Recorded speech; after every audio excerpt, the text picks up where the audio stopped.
Olá amigos, como é que vocês estão? É um prazer estar aqui de novo com vocês hoje. Então o que vamos fazer? Hoje nós vamos pintar uma bela e linda ladina. Para isso eu utilizei uma roleta que eu vou mostrar na tela para vocês. E nessa roleta é onde eu decido qual desenho eu vou fazer. E por acaso caiu na ladina. Então tá. Como nós começamos a fazer esse desenho maravilhoso? Como é que a gente vai fazer essa receita? Bom, a primeira coisa que nós vamos fazer, nós temos que começar com o esboço, certo? Quando eu faço um esboço de escopo principal, ou seja, da anatomia e da arquitetura, certo? E depois eu faço um esboço por cima desse, que é um esboço de roupas, detalhes, aquelas coisas pequenas e miúdas que eu acrescento depois de fazer o esboço principal. Então, é um esboço sobre outro esboço. Eu sei que parece um pouco confuso, mas meu esboço final costuma ser esse misto, correto? Certo. Agora que nós temos esse lindo e belo esboço pronto, o que mais nós vamos precisar? Das linhas. Quando eu estou fazendo esse estilo mais virado para os quadrinhos, eu tento fazer as linhas de forma bem suave, certo? Eu não gosto de fazer linhas muito grossas, só quando eu quero contornar o personagem, mas no geral eu foco em linhas suaves, certo?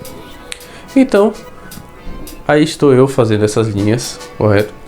Vocês podem notar que eu tento me ater e fazer pequenas rachuras em certas partes, para quando eu for fazer a sombra ficar mais fácil, correto? E para dar a sensação de volume. Para mim, volume é muito importante na arte, porque causa essa coisa meio 2.5D, meio 3D, essa coisa que dá dimensão.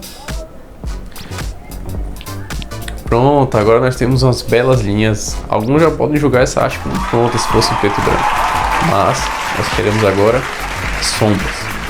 As sombras são muito importantes porque elas que vão dar o toque do desenho de profundidade que eu quero. Mas essas sombras que eu vou fazer são as sombras de ambiente, ou seja, são sombras da forma sobre a forma, e elas são deliciosas.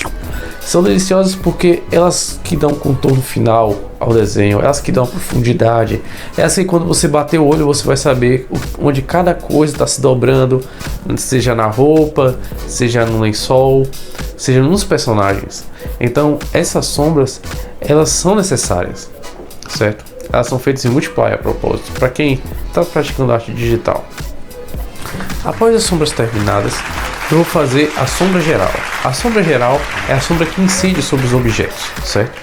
Então eu vou criar uma camada em multiply e vou fazer essa sombra geral incidindo sobre o meu desenho, que é a sombra que vem causada pela ausência de luz. Então vocês vão notar agora que eu estou fazendo os contornos. Essa sombra está preenchendo os lugares vagos e está ficando maravilhoso. Agora que nós temos todas essas coisas, você deve estar pensando, ok, agora é só meter a cor. Não, é errado.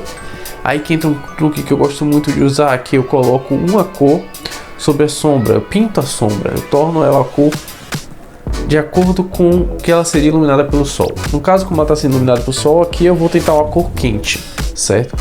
Para que quando eu pinte as cores, elas pareçam realmente estarem incidindo com relação àquela iluminação.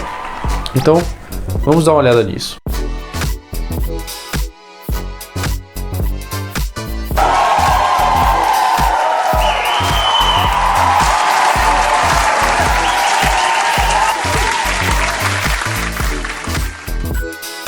Eu vou finalmente fazer as luzes e os detalhes. Para mim essa é a parte mais importante, porque é aqui que o desenho vai para o final. É aqui que nós colocamos todos os detalhes necessários para que nossa arte pareça uma arte pronta e não uma arte mal acabada como estava aparecendo instantes atrás, certo?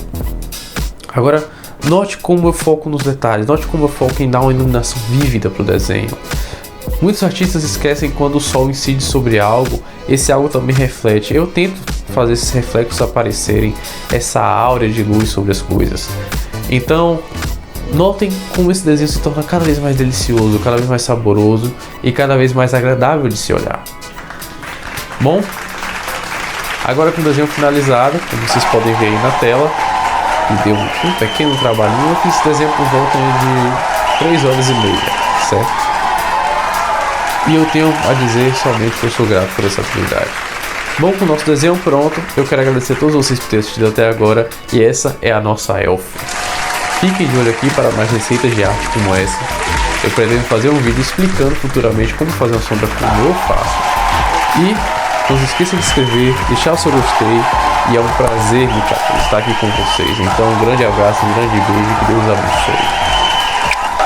E até mais, até a próxima. Até e até.